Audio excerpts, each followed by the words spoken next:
And we are live for a new episode of the Electrek Podcast. I'm Fred Lambert, your host, and I'm joined by Seth Wintrow. How you doing, Seth? I'm good, Fred. All right. So we both have different setup this week because I'm back in Montreal for a few weeks. Seth is down with the family in Florida. Sunny Florida. Sunny Florida, yeah. A lot sunnier than here right now. And so you flew down there, right, Seth? You have your Yep. car? Okay, so you don't have your car. No. You don't have a car. And if you had your car, well, actually, you probably, if your car back home set up on Wi-Fi, were you able to at least install a new update through the app now? Because you can do that through the app now. I know you can. I didn't get the update yet. You didn't get it? Oh, okay. No. But I'm Okay. always the last one. I feel like somewhere somebody at Tesla got upset with me and put me at the bottom of the list or something. Yeah, well, if someone's getting upset too at Electrek, I'm probably on that list too. But I did get the update on Tuesday. So I had the chance to play with it a little bit. Unfortunately, though, I didn't get the arguably the biggest thing of it's what was teased about the update. Elon called it like a few weeks ago, called it the holiday update. And when you actually download the update, if you're in the car, I mean, I don't know how people found that out because actually since you can do it through your phone, it's so much easier. You're never in the car to start the update or anything like that. That's been a big plus. But you just start it on the app and that's it. But some people were in the car when they started the update, and when it installs it, it says unwrapping your gift for the holiday or something like that. So that was a nice touch. But he talked about it having a full self-driving sneak preview. So people were wondering what that was, what that would be. And it turns out that it's really just the driving visualization update that now includes the stop signs, the traffic lights, and just some general more like some more advanced visualization of intersection. Basically, like you can see the lines, the lane coming into the intersection. If there's like a left turn only lane or whatnot, that's also indicated on the driving visualization. Also, some garbage cans. You can see garbage cans now. Not sure if that has anything to do with intersection, not really, but it's in there. And but the stop sign, well, stop signs is pretty straightforward, but the traffic lights are pretty advanced civilization where you can actually see the individual light within one light. You can see the red light, the yellow light, the green light. If the lights are flashing, that's also represented into the driving visualization. And of course, like people say, what does that actually do for full self-driving? I mean, we've been talking about that for a while now. The driving visualization are really just like a confidence builders for drivers. You're not supposed to look at them that much when you're driving. I mean, if you're using autopilot correctly, it's not something that you should look at. It's I don't know if you have experienced that, but now I'm catching myself looking at it too much for my blind angle, for my blind spots. Oh, interesting. Yeah, I mean, you're not supposed to. No, you're supposed to still look, and I do still look, but sometimes I catch myself like looking at it first. I'm like, all right, there's no one there. I'm like, oh, like last second, I went, all right, I should check physically too. But I mean, so at the same time, I tell myself, okay, I'm looking at it first just to test it and see if it's correct. Like, and sure enough, I mean, most of the time it is. Most of the time it's actually pretty accurate. And but yeah, so driving visualization, it's more comfortable. You see what autopilot sees, and if it is accurate, like just like I explained now with the blind spots, it builds some confidence into, okay, if it was making the decision based on that information, at least it's based on the correct information. Like it sees what it's supposed to see.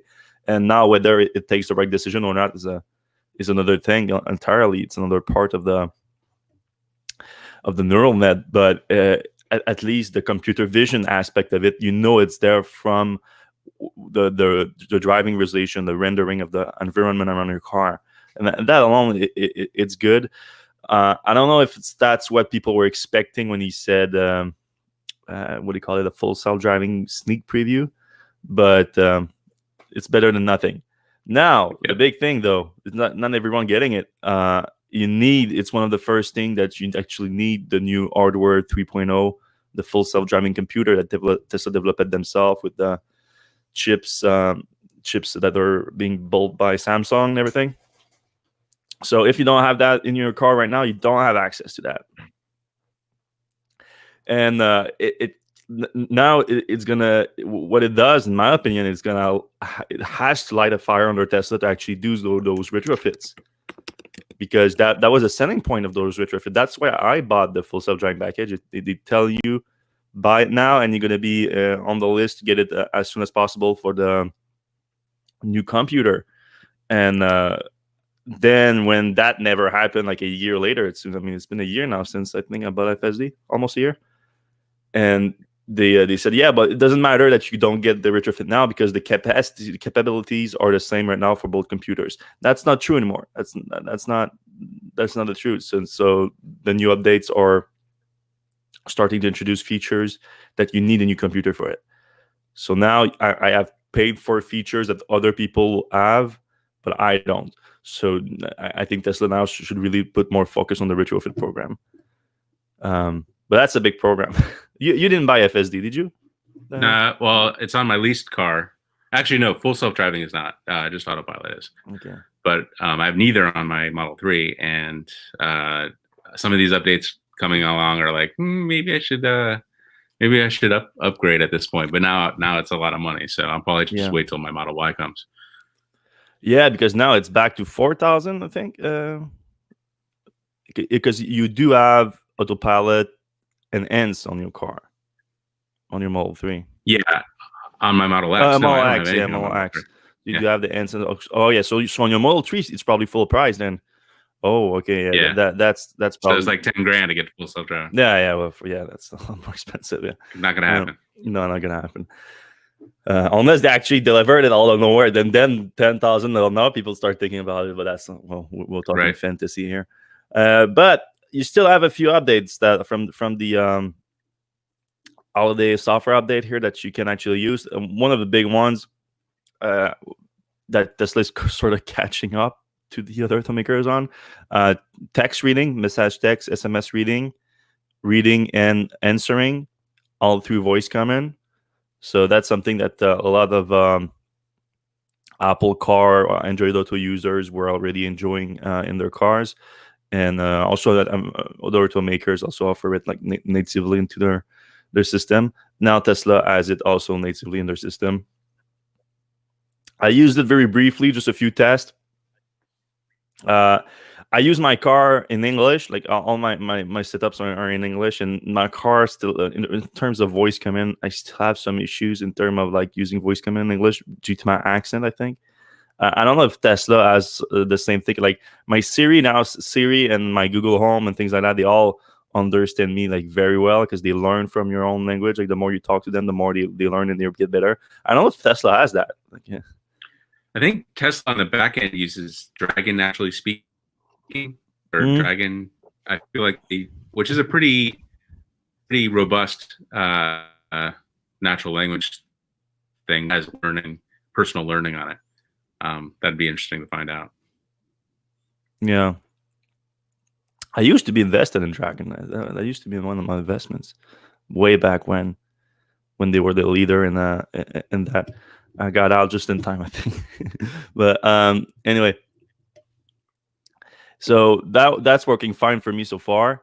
And of course, the other big part of the update is just more an overall really of the voice command system, that they are now putting a lot more commands that can be activated from a more natural way of speaking. They just set the temperature to 70, turn on passenger seat heating, things like that you don't have to like think too much about it, so that they actually activate that function.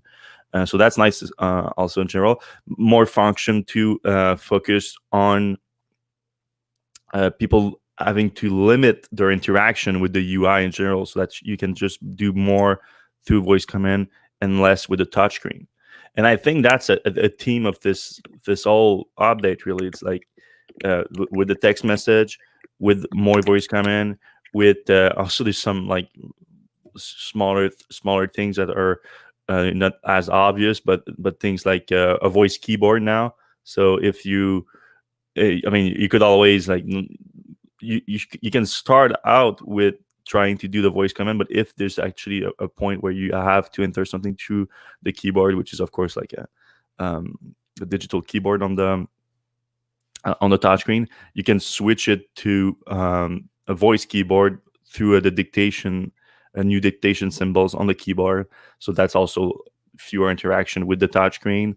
There's even activate the dash cam through honking the car. So like if you turn that on, you can do that in the security section of the settings.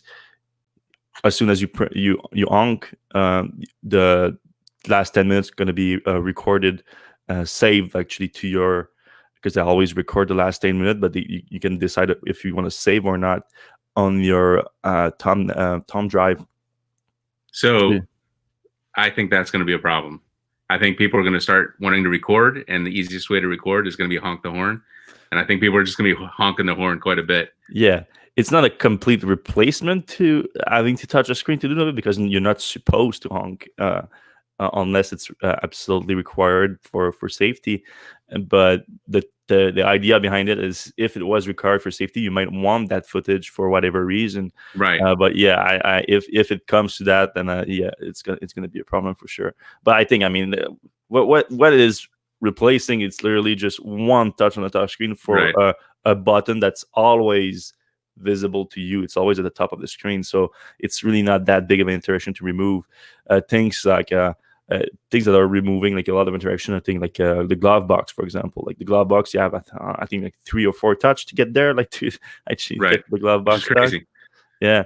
Now you can just say voice command, and you can just say open the glove box.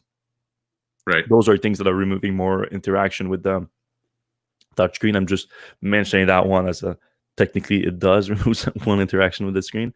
So I think there's a big theme for this whole update with that, with the voice keyboard, with the text reading, with the better voice command. Tesla wants to focus on keeping your eyes on the road, which is something that Tesla has been criticized for with autopilot, where its driver monitoring system with autopilot is not that great. So people tend to abuse of it, since it doesn't actually detect if you're looking ahead or not, and end detection is also the one lacking. I mean, it's not head detection, it's torque detection, and that's the biggest issue. I still see a lot of people like referring to it as like, oh, Tesla didn't detect your hands on the steering wheel, so your hands weren't on the steering wheel. That's two different things. Whether Tesla detects them or not, or if they are there, two different things. Don't fall for that. But yeah, also some general improvements in autopilot, like pretty much every update. And I used it a bunch in the last few days with the holiday travels. And the one that really sticks out to me is clearly the lane change, the auto lane change. It's 2,000% improvement. Is it smoother, or is it like it's not smooth? Like I never had a problem with how smooth it was. Like I feel like it's not like too fast to change lanes. It's not too slow. My problem is that when it decides to do it, or to let you do it, in relation to a car you're passing. That was always my big issue, because it would. So there's 2 ways it's gonna initiate nowadays too. Oh, let's not do that. My Windows is trying to update itself right now. Yeah, so there's 2 ways. If you're navigating on autopilot nowadays, if you have it activated, you can automatically start the lane change for you, which is nice. But I had to stop using navigate on autopilot with that, because I thought it was not aggressive enough to change lane after passing, whereas it will wait until it's like I wouldn't know exactly, but several, like too many car length in front of the car that I just passed. So if someone else was behind me on the left lane, you try not to stay too long on the passing lane, of course. And I too often felt like I was holding up traffic, because the car wouldn't just go back to the right lane fast enough. Now that's also a problem if you're not on navigate autopilot and you want to initiate the auto lane change yourself, because it would once you do that by, of course, turning your blinker on, turning your turn signal, and the autopilot would detect that car in your blind spot. Well, not in your blind spot at this point. It's further down in your blind spot. I mean, I'm not also a maniac that just cut in front of people. I leave a few car length, but I feel like extremely comfortable doing it myself. But then autopilot would block you, and the craziest thing is it wouldn't not only not allow you to go back to the right lane through auto lane change. It would, for some crazy reason, it would sometime, as it detects that, it would slow down just a few kilometers an hour. It will just slow down as it detects the car in the right lane. It tells you, no, you cannot go on the right lane right now, which makes no sense. You know what? My mom used to do that. It would drive me crazy. Yeah. She would slow down every time she merged. It was just the worst. Because but what's crazier is that it's also blocking you from merging back to the right lane. So there's absolutely no reason to slow down then. So the autopilot would automatically slow down. So and why I'm going back into the right lane, it's probably because I have someone in the left lane also trying to pass right now. So I don't want to slow them down, and I don't want to be to them crash in my back. And then they think every time that would happen, and I had someone behind me, they would think I'm brake checking them for no reason. That's what they think, because your brake lights happens when you slow down like that too fast. I mean, it's just regen. They're not applying the real brake, but the brake lights still show up. So it's very dangerous. Now that's completely gone with the latest update. That I haven't experienced that at all. I mean, and I'm complaining, but I was still using the auto lane change. I was just doing it like I was just getting better at figuring out when it was actually going to let me do it on the right lane, and then I would wait to that and do it. So it was still so convenient that I was willing to look past that and just adapt to it. But now it's the feature that's adapting to me, and now it's letting me go to the right lane much sooner. So it's much more aggressive. It's much more comfortable with fewer car length after passing a car. I mean, the animation changes also, but that was a few updates ago. That looks good, but like nothing special. But yeah, I mean, I did probably like closer to 300 kilometers in the past few days with the update. Oh, wow. and most of them on autopilot, and never had an issue. Like I never had to take over or anything like that. So yeah, it's starting to look good on that front. But it's still highway driving. I'm just talking about highway driving. So the full self-driving, the missing link right now is the city driving. And even though now with that update, which again I don't have the new driving realization because I'm not on hour 3, but it's encouraging, really.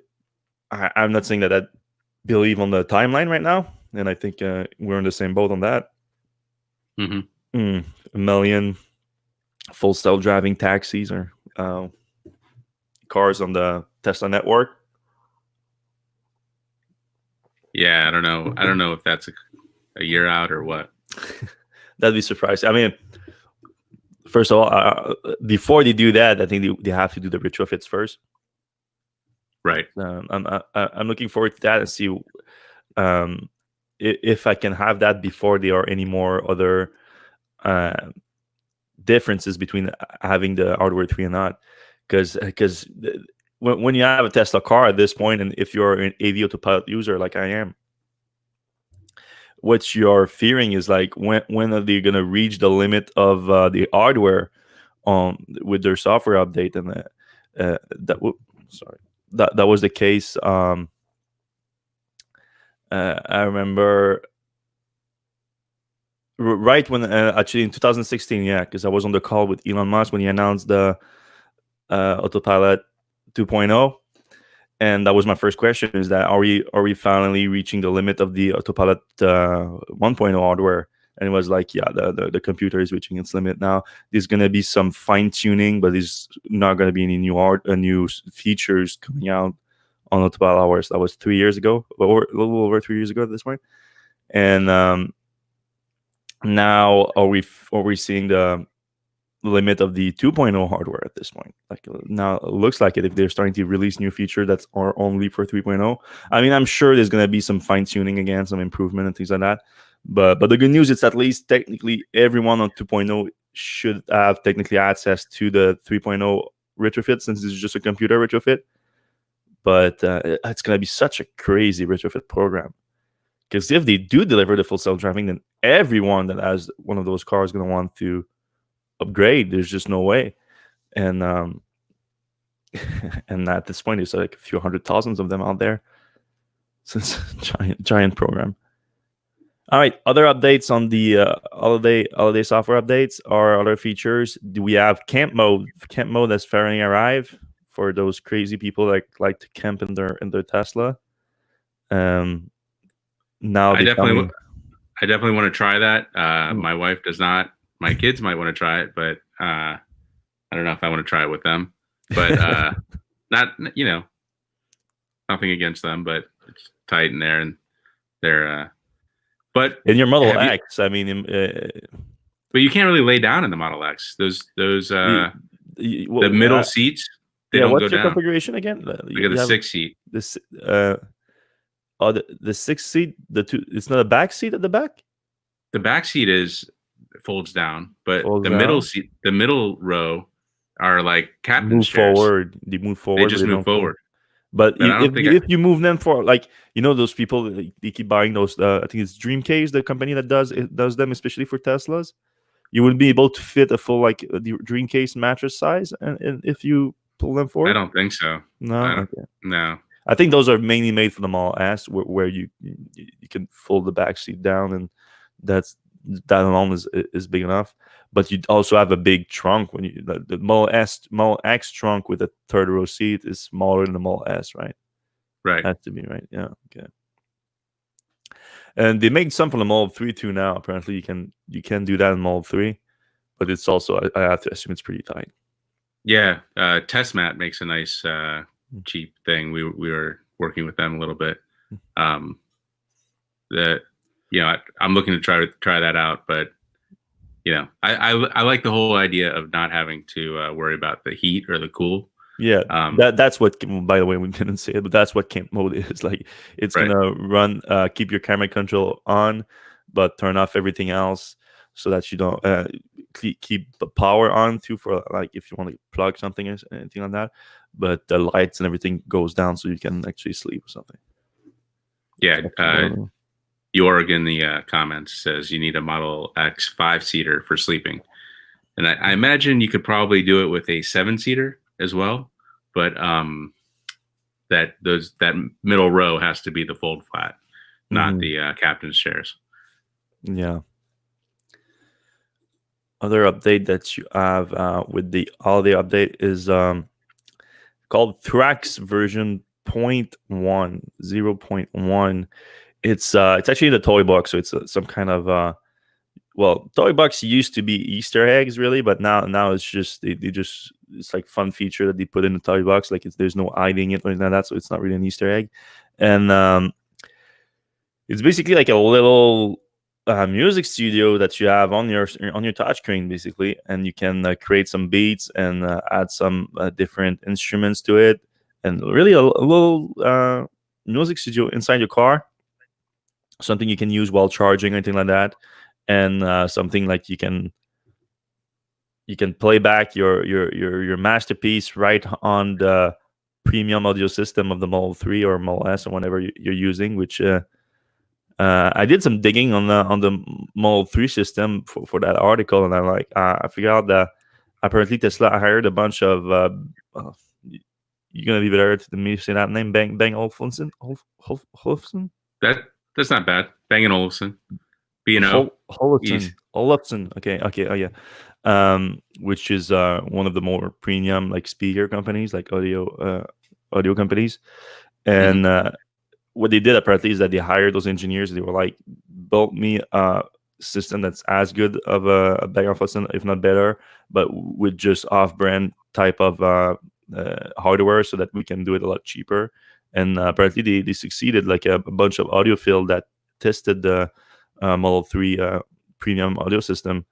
I say premium audio system, but like most Model 3 that are everything that's not standard basically has it, because it's the part of the premium interior, and most cars are premium interiors. But you get that system, and it's hyper comparable to some of the premium automakers that do offer a Bang Olufsen system, and those can cost like thousands of dollars, if not tens of thousands, and depending on how crazy they go. So yeah, it kind of matches well with this features, this music studio feature. I haven't played with it yet. I saw it in the toy box, but I don't have any musical talent, unfortunately. My son's actually really excited about trying it. Unfortunately, we're down here, and I mean, we didn't get the update yet, but theoretically, by the time we get home, he's big into GarageBand, and we always have fun. Like when we're waiting for his mom in the car, this will be even more fun. I like at this point, like I kind of expect to like look for him and just find him in the car in the garage at some point, because he just really enjoys being in there, and that's kind of a weird situation. By the way, the music, the Thrax program, is that, do you know where that came from? Was that just I'm thinking, like, I looked into it. I tried to see like if I can compare the UI to something else. I couldn't really, but to be honest, I didn't spend too much time on it. But I have to assume that they fork something else, like to work on, on the car. Some Linux music program. Yeah, but I mean, their software chops are getting pretty good, I have to say. And like when you think about it, let's go 2 years down the road. There's going to be over 1 million of these Tesla UI clients out there, probably, in the millions.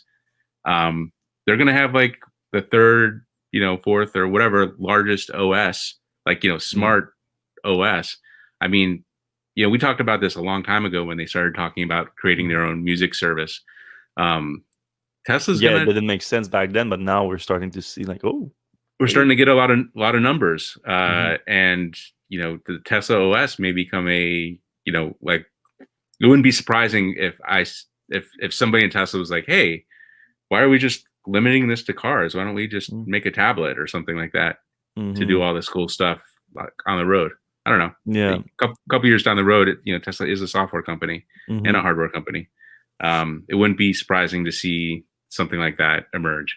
Yeah, because when they were talking about the music app, then it made sense to, all right, if it's in the car, it should be also on the Tesla app, so that you can like just transfer the music into your car and vice versa. Because you don't want to have like one music service for your car, one music service for your phone, for your computer, and whatnot. So that's why, now that Spotify is everywhere, I mean, people are just using that. I think Spotify won on that front, at least for now. Probably going forward too. I don't know if Tesla wants to get into the involvement of having like the music rights of and everything like that. So it's quite the endeavor, really. But anyway, like you were saying, like your kids are excited about this update with the Thrax, but it's pretty much an update for kids, and a lot of other reason to like Twitch now is also in the car, so the kids love Twitch, love watching the video games on that. 2 more video games on it too. Stardew and Backgammon is now on. Never been a big Backgammon for, and I don't know what Stardew is, but it's definitely like a nice independent game. You call it a platform game, I think, something like that, like a 2D platform game or something like that. I'm also not super into it, but I did notice that it's hitting the Model X and S screen full screen as well. Cool. It's good. Sorry, I lost you for a second there, but full screen. Yeah, so that game goes full screen on the Model X and Model S, whereas the other games are kind of letterboxed. Yeah, it's format is not ideal for some of those games, because I assume maybe it's a phone game. Is it normally a phone game that Stardew, you think? So it would make sense if it's a phone game, you hold it as a phone. It's the same format, vertical screen. That's not my gaming realm. Yeah. But all right, another Tesla news this week. Moving on from the holiday update, we have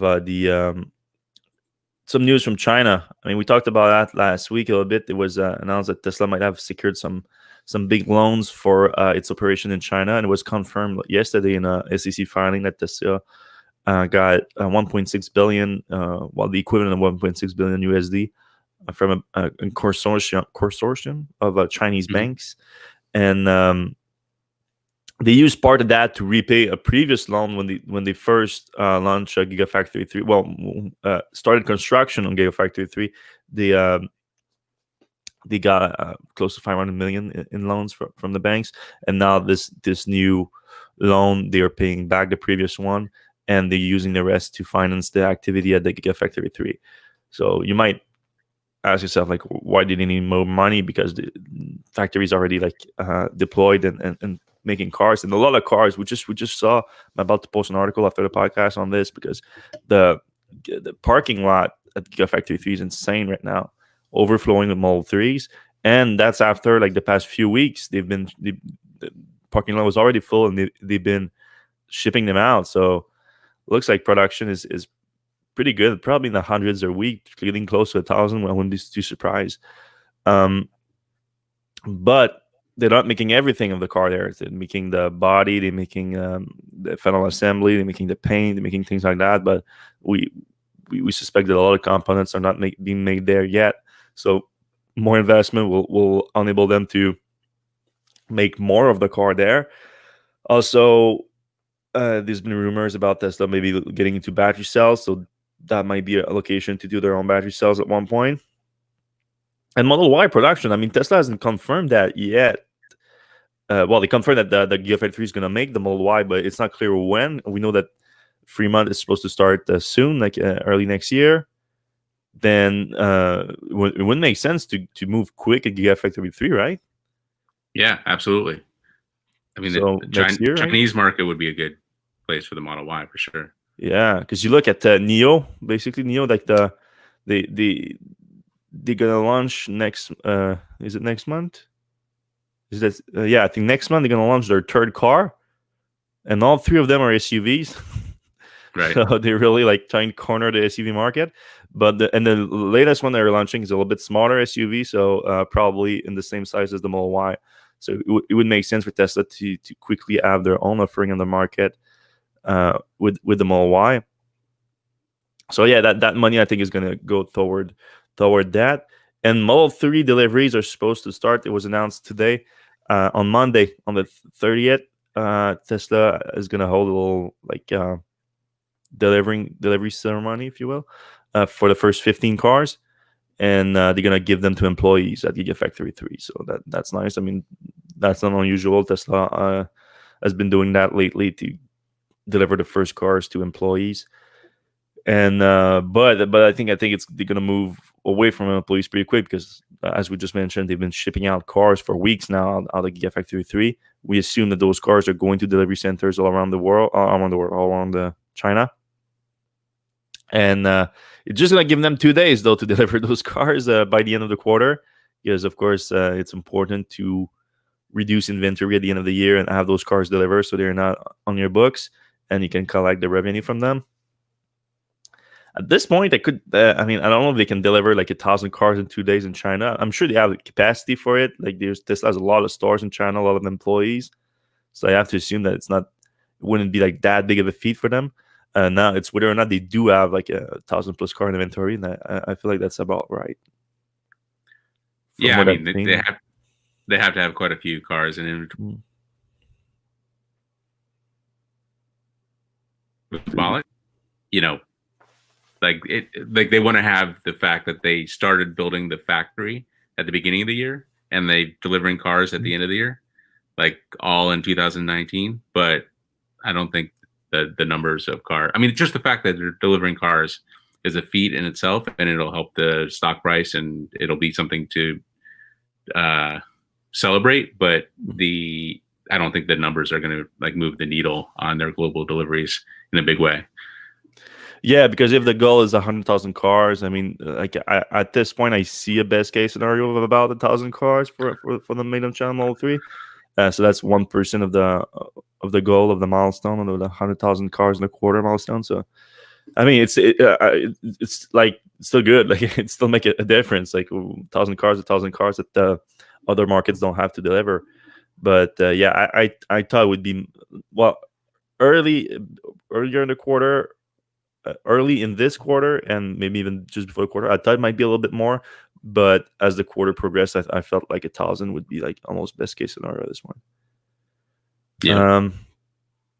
California just passed a new law, a new bill over regarding charging, how to regulate charging in the state, and it's a really interesting bill where the main thing probably is the permanent billing ban, which is something that we don't really like in the issue, because the time of charging is not really representative of the amount of electricity you actually consume while charging, because charge rates vary a lot for a multitude of reasons, but mainly the more the battery pack is charged, the slower you're going to charge. So like those first few minutes are worth it, but then it goes down in value pretty quick.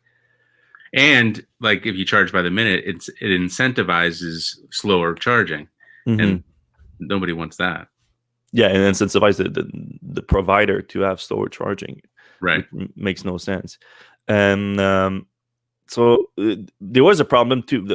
The many place where you cannot do that, you have to do it because you cannot sell electricity, and when you charge a car, even though you sell it like as a charging service, if you charge by the kilowatt hour, you're technically selling the electricity by the kilowatt hour and a kilowatt hour, and you are just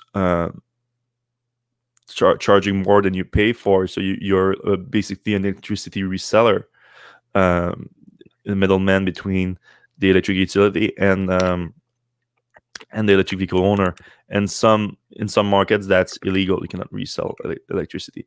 So in those markets, they would have to reform both sides of the law. They would have to reform like if you want to impose a ban like California did, which makes sense for the reason we just mentioned. You have to also look at the other side. Like now we need to enable charging station operators to actually sell electricity, which makes sense. I mean, that's like, because I know that where the fear is from for the electric utility that have also a lot of power, the state legislation, is that then the next step they're going to produce their own electricity on site. They're going to have like solar panels, solar farms, wind farms, or whatever next to the charging station, and then they are completely cut out because they can have the renewable energy, they can have batteries on site, and then just sell their own electricity to those electric vehicle owners. But why not? Like, if then do it yourself, make the electricity cheaper. They won't want to do that. So like it's a competitive market. That's it. There was some other interesting points in that bill where you're gonna have to let people know the price of the electricity you're charging, which in this case is going to be by kilowatt hour since the per minute is done. So that brings an issue to companies like Tesla that literally have zero display on them. They have zero display, but I mean, I'm not sure like how much it makes sense for Tesla in this case here, because then how people know how much you're paying on a supercharger station. Like the argument is that it's not transparent. The pricing is not transparent. But when you go to a supercharger, you go through the navigation system. You click on the supercharger to navigate there, and you have the price right there, so you know how much you're going to pay way before you even get there, which is arguably even better than just seeing there on a display. So I don't think that's that big of a deal, but I mean, I don't think that it's fixing an issue that really existed. Most other automakers, they do already. Not automakers, the charging station operators already have displays on their screen, so they can list the price there. But Tesla's gonna have to find some way to address that. Gonna be I mean, probably I don't understand the intricacies of the legislation. I'm not sure if I'm going through okay. But I don't understand. I cutting off a little bit. So I don't understand why you can't just, like, Tesla could put up on your display whatever they need to have on the theoretical display on the supercharger. Like, you're charging at this rate, you've used this much electricity. Like, why does the display need to be on the charger itself? Why can't it just be on the car? Yeah. So that's coming from a place where different automakers from electric vehicles owners from having different cars from different automakers going at a station, so that it's not the same UI inside a car. Since Tesla is all Tesla vehicles using the Tesla supercharger, they don't have that issue. So that's why it's kind of dumb. Mhm. But hey, no laws is perfect. It's gonna probably cost Tesla like maybe a few millions to retrofit everything, unless they find like a very cost efficient solution. I don't know if it's like at the stall. If it's at the stall, it's gonna be crazy expensive. But if they can have like just like one sort of information thing at the actually you don't even need a display, really, like a screen or something like that. The price don't change much. You can you just slap the price on like a one of the stall, like with a sheet, like there we Yeah, comply with the like law. a gas station. Yeah, Well, yeah, some of the gas stations are still like changing the numbers up and everything, so right. very similar. Yeah, I wasn't a big fan of that when it passed, but I do like the not the price per kilowatt hour. That makes sense. Speaking on stupid things, Honda CEO had some very interesting comments this week about electric vehicles, saying that this he doesn't see the demand for electric vehicles increasing.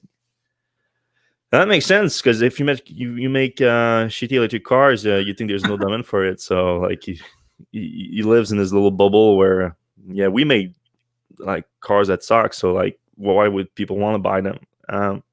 You know, I don't think anybody sees the demand for Honda Clarities, Mhm. increasing. Uh, and, they're not bringing their Honda E, which is actually kind of a nice looking car, but not, without much mileage, to the US. So Mm. why would anybody buy, like for Honda, he's right.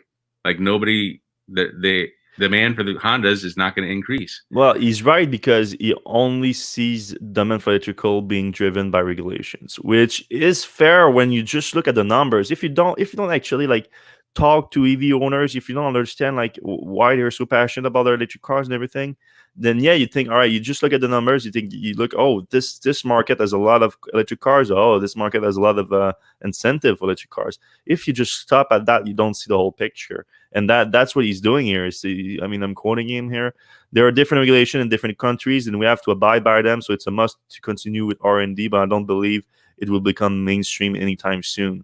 So he only sees it as being driven by regulation, and that's the only reason why they are investing in making more electric cars. He says that you do believe in hybrids, though. Still, I believe hybrids will play a critical role. The objective is not electrification per se, but improving fuel efficiency. And we believe hybrid vehicles are the way to abide by different environmental regulations. So again, it's all driven by the regulation. It's not driven just by vision, by long-term vision here, where hybrid, they still gonna require fossil fuel. They still require burning fossil fuel. So he's right. It's better for fuel efficiency, but you still need to burn that fuel. At one point, you won't have any fuel to burn anymore.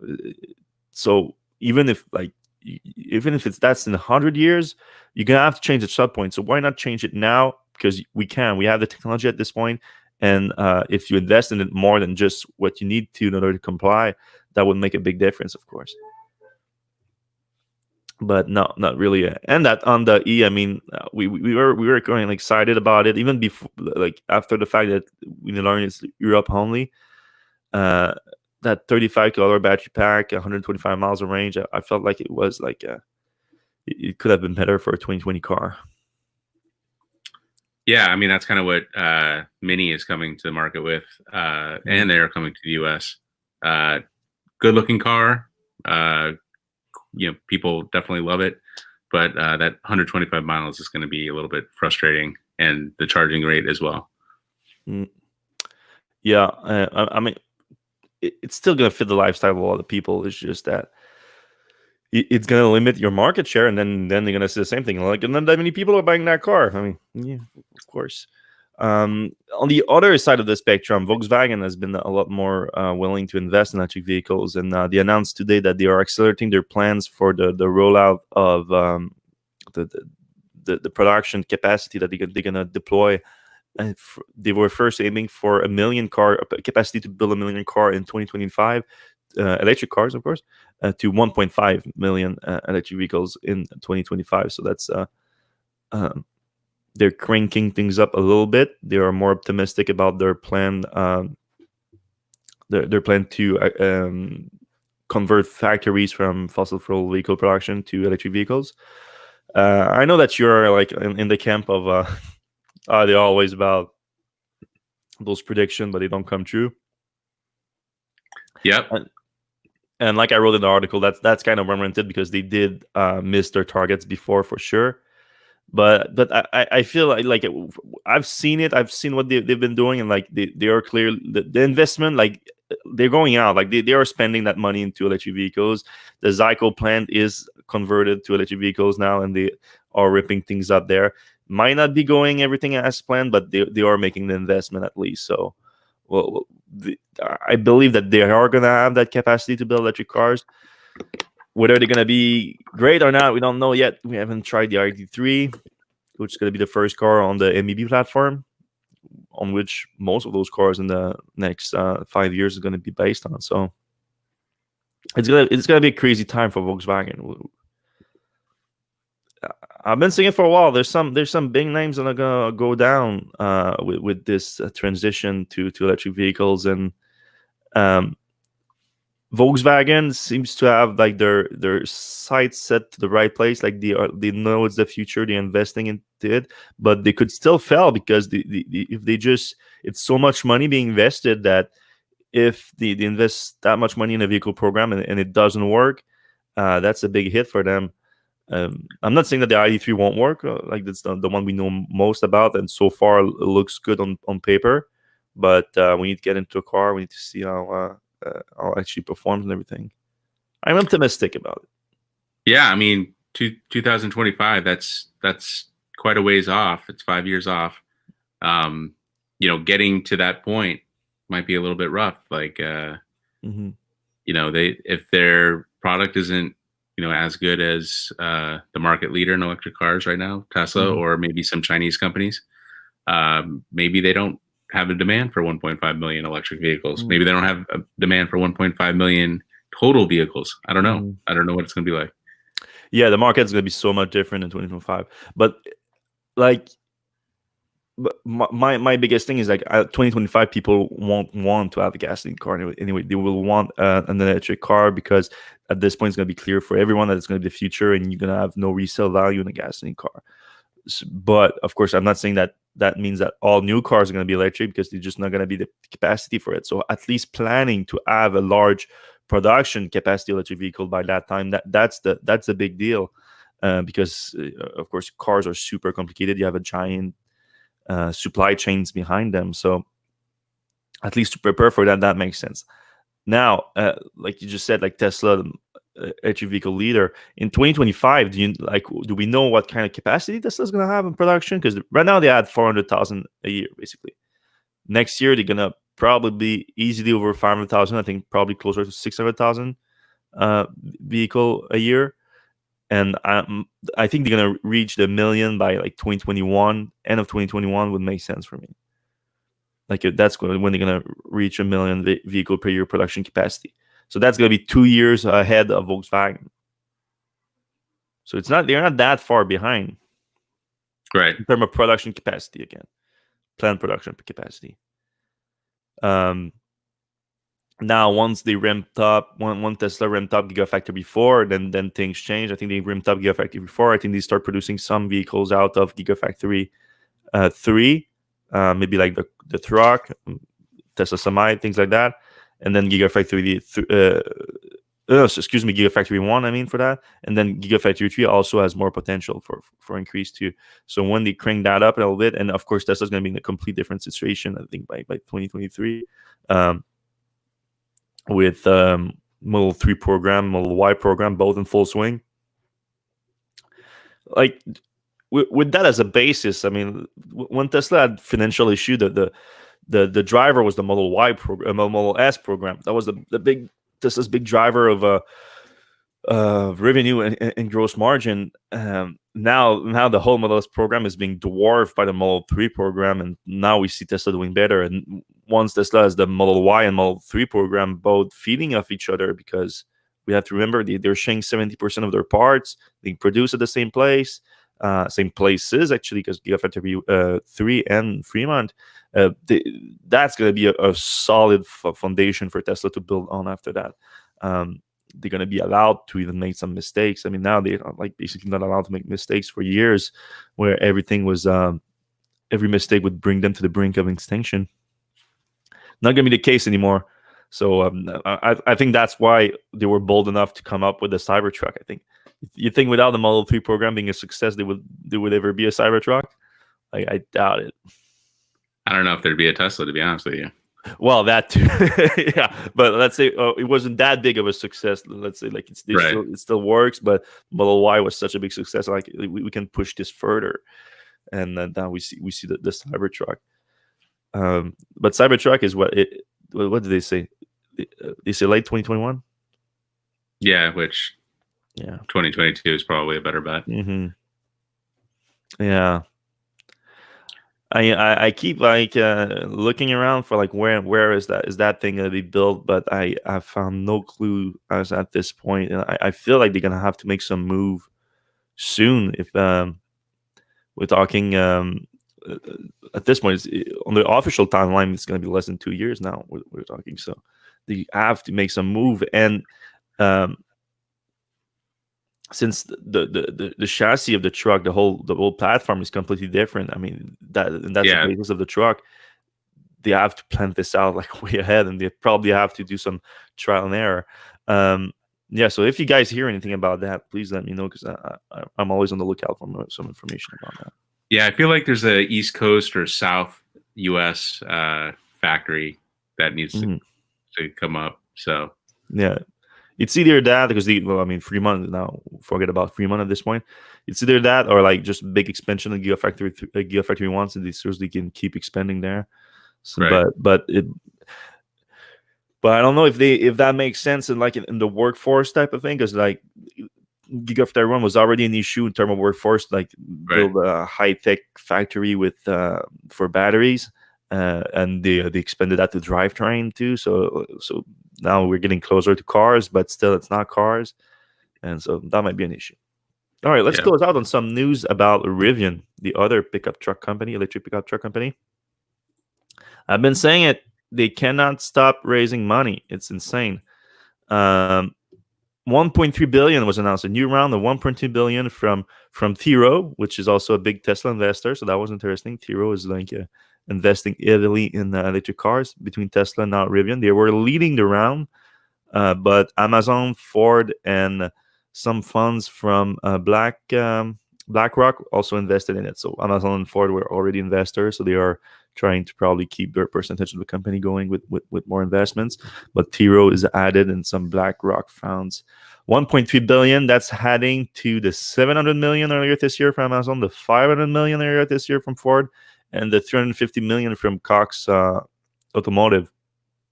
So now we're talking about close to 3 billion in less than a year for a company that hasn't delivered anything yet. Anything. Some cool videos. Yep, they did deliver a very cool video on the Christmas day. We've been talking about that for a while. We saw that video Seth and I back in LA last year.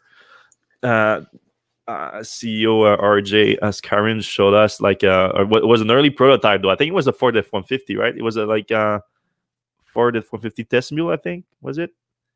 With the Rivian powertrain in it, and they did that tank turn. They basically do a 360 turn on the spot without moving. It's pretty awesome. Now they showed us a full video of it. So how does the tank turn work? It's the right wheels go forward and the left wheels go backwards, or is it each wheel does something different? Or probably they can do they have to move the torque to each, because they have a motor at each wheel, so they can do that. So they can move the torque at the wheel each one, but it has to be forward, backward on one side, but the actual wheel don't move. Like it's just really just the torque on each one. they don't. When I say don't move, they do turn, of course, but they don't get a different angle or anything. Right. It's very impressive. Of course, not that useful. It's just cool looking. And as we previously said, Rivian told us that they're not going to allow that on asphalt, on pavement. It's going to be for off-roading only, for obvious reason that's just going to destroy your tires. But so like if you actually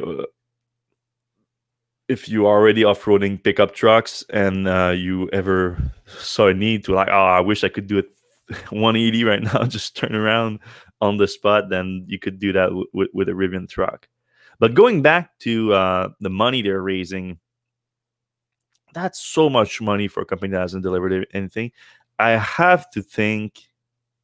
I mean, not that they wouldn't deserve it. Like I big fan of Rivian, what they're doing. I love the truck. I love the technology. We looked at the platform that they built. They had that at the Auto Show last year, was super cool. And they also look serious in the production. Like they invested in production way before they never unveil anything, which is rare for an EV startup. So I'm not saying that if I had to put my money on an EV startup right now, saying that Tesla is not an EV startup at this point, like they are like a major automaker at this point. So a new EV startup, Tesla not included, it would be Rivian. However, $3 billion is like so much money that I have to think that they are showing things to those investors that we haven't seen yet. Well, I mean, we know Amazon's getting delivery trucks, and we haven't seen any delivery trucks yet. That's the counter argument, that you can actually all invest based on that alone, because that contract is worth more than $3 billion alone. Probably, right.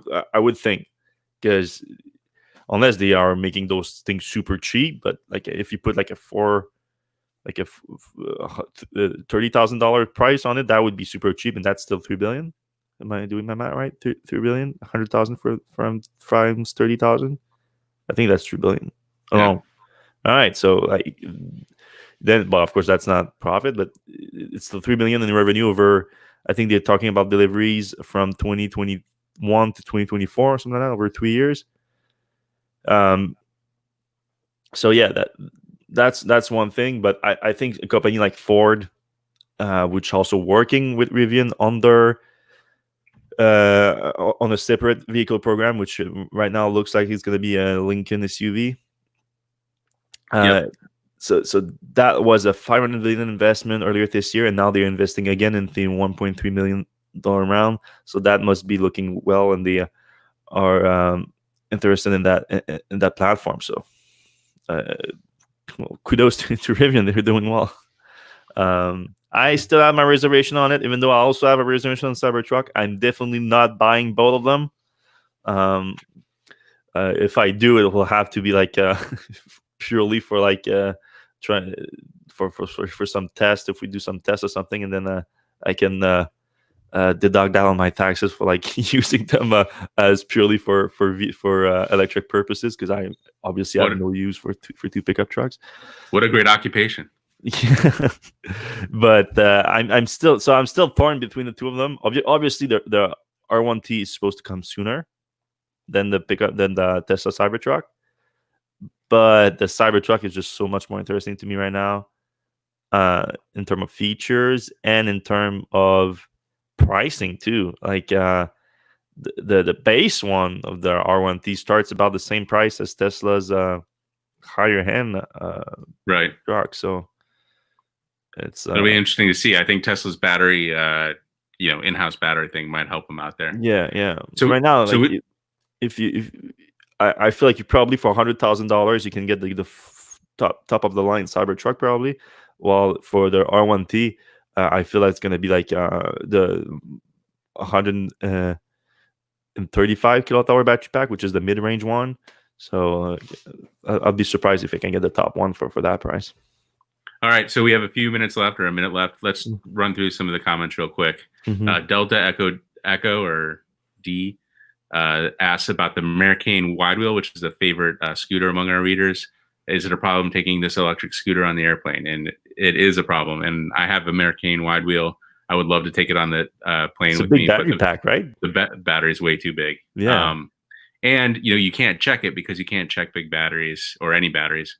and you can't take the battery out, which is something, if you could take the battery out and divide it up into like 4 smaller batteries, you theoretically could take it on an airplane, but it doesn't do that. So there's no real good way to do it. You could, send the battery separately, but that's kind of a pain in the butt and doesn't really help you out at all. Moving along, when will the first Model Y be delivered? Anytime between, soon, very soon. Between now and later this year. But I mean, they're already on. Yeah, next year. I think this year is done at this point, but volume production is on pace right now. From everything we hear, is on pace for what is it? Summer 2020. Tesla normally takes its time to ramp up from the start of production to volume production, and unlike some other people, like I'm looking at you now, Volkswagen with the ID3, when they start production, they start deliveries too. Like they don't sit on their inventory for forever. So I'm looking confident right now for early 2020, like Q1 2020 makes sense for me. So maybe not in January, but February or something like that would make sense. All right, new question. Given it seems likely that Tesla has made a breakthrough on the million-mile battery, when do you think they'll start putting the new battery technology in cars? Well, that could take a little bit longer, but so of course you have to invest in actually making those. So everything points to not only Tesla having a new chemistry for it. Well, we reported again on it this week. They had a new international patent on their 2 additive that they want to add to the electrolyte. So it's not confirmed that Tesla has new battery chemistry, but it looks like it's more complicated right now. It looks like they don't really just want to go to another battery partner like they did with Panasonic in the past and just say, make this battery for us. It looks like they want to make them themselves, and that implies a lot of investment into production capacity and everything like that, and that also takes a while. But it looks like they've been working on that for a long time now, with the acquisition of Maxwell, the acquisition of the High Bar in Canada, and a few of those. So it could be faster than we think, but and low volume, I wouldn't say before the end of next year. Maybe the end of next year would make sense. Yeah, maybe they start on the premium models first. Yeah, maybe they start with like the Tesla Semi, or they start with like, because Tesla Semi is some late production in 2020 that's coming, some low volume production. Maybe the Roadster, they start with a Roadster, and that's, well, it was supposed to come in 2020. Now I'm not sure anymore. Yeah. All right. Tesla's website, if you order a Model Y Performance, is end of next year, which is 2020, and standard says 2021.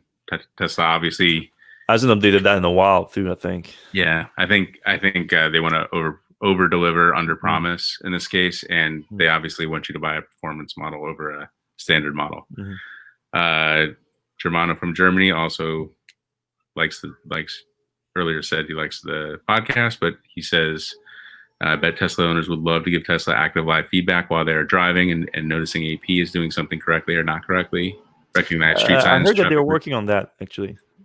Hopefully that's voice activated. You don't have to push a bunch of buttons. Well, you can already send reports on Tesla, bug reports through voice activation. You can already do that. But I think that you can also, you're working on something where you can do it for Autopilot specifically, where they will also send the data regarding the particular incident with Autopilot within the last 10 minutes. A lot like what they're doing with the dashcam feature, really. But send like the last 10 minutes with that. So that would make sense, yeah. All right. The Tesla cars in EU get only half of the features in the latest holiday update.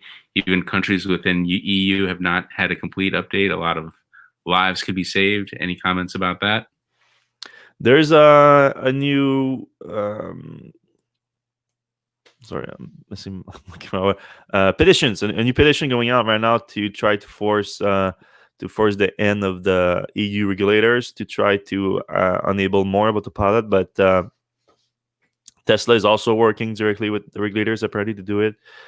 But to be honest, I don't know how. I mean, I know that here it's a lot of red tapes working regulators. I don't know in Europe like how different it is, but it's all going to depend on how fast it can move. I'm not saying that Tesla is not without blame there, because maybe it's how they work with them, but it's not just Teslas on that. Like they have to work with the regulators. All right. I think either Lost in the Curve says, I think either Amazon or Ford will swallow up Rivian. I don't see how Rivian can work on skateboards, delivery vans, and their own designs and meet any timeline. Certainly a possibility, but I think not RJ, Ford. Not Ford. I agree with you on Amazon, maybe, but we don't know the valuation of them right now. I think because they already had a lot of investor even before they unveiled anything. They were able to secure some very nice investment before that. They bought a factory before they had any of those like $3 billion that came this year and everything like that. And they already had like hundreds of employees. So I'm sure the Amazon and Ford have a nice chunk of the company right now with their big investment this year, but I don't think they're anywhere close to majority. And also, I don't think Ford has the cash to buy it right now. Amazon probably does, but I wouldn't count on it. Yeah, I agree. And I think RJ is kind of smart in that respect, where he's keeping the voting shares in his pocket. Yeah. And then there's one last thing. Rivian are filing exaggerated patents with the frunk. I think Ford actually tried to patent the frunk as well with a different design. Yeah.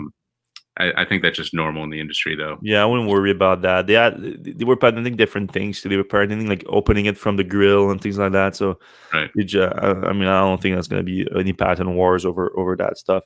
The thing that was a little bit like I didn't care much about was Rivian this week. It was revealed that they have a Guardian patent thing where they're patenting like ways to like leave your kid in a car that's self-driving and kind of. I'm like, all that stuff is useless right now. Just try to figure out self-driving in the first place, then figure out like what you can do with it, and you're gonna be able to do plenty of things. But there's a way bigger problem to solve before any of those self-driving features that come with it, like an automated car engine that texts your parents if something happens to your kid in your car. Like that's I think that's useful, but it's you're getting ahead of the actual problem here.